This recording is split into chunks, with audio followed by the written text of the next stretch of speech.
The Owl House, episode 3.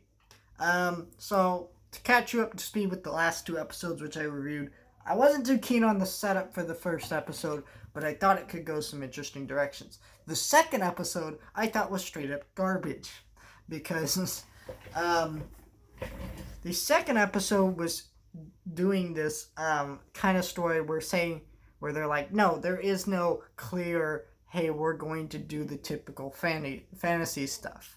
We're not going to follow the usual fantasy tropes. But then you watch the episode right after it, and then they do a typical fantasy trope.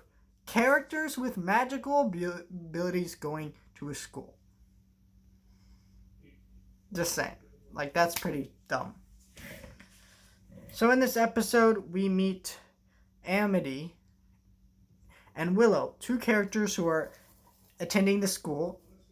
Willow is not doing so great in her classes, and they're supposed to make kind of like, like a golem, or a golem, if you know what that is, which is kind of like a solid rock monster that follows commands. And it's kind of like a magic thing. And they don't call it that in the episode, but that's basically what it is. So, Luz sees these 2 talking about it, and she agrees to help Willow in her quest. But then they both get caught. It's a very predictable story.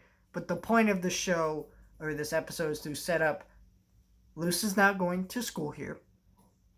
Our characters that will be around and further develop, Willow and Amity, and other characters that appear throughout this episode, and kind of set up where this could go. This is just a setup episode, and as that, it's fine.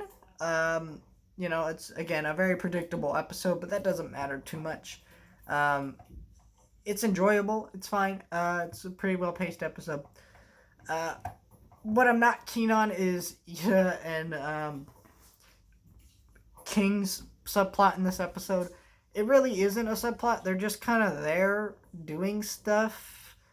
Like, they're playing around with this, like, worm thing and training it. But it's just like, oh, it's just there in the background. It's kind of like, that is actual filler. It's there to fill time in the episode. And it's like, you could have given them something more interesting to do, I guess. But overall, it's a 4 or 3 out of 5.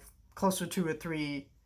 Or closer to a 4 than a 3, but still, it's a 3 out of 5 episode. Not a terrible episode. Does what it needs to do. Moves the story along. Great. So yeah, if you're excited, also, if you did not see, yesterday I started reviewing DuckTales 2017, so you can check out that video. I reviewed the first episode. We'll have more reviews every Wednesday. Stay tuned for the finale to my Home Alone review series. I'll be reviewing Home Alone 5. So yes, there are 5. And then Rocky 6 will be which is Rocky Balboa. That review is coming Monday.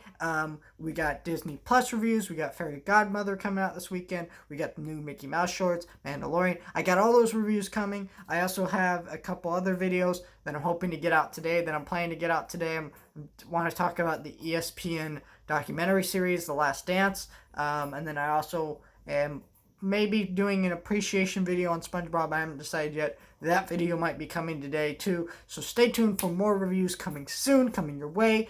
Like, share, and subscribe. Do all that, and we'll see you guys next time.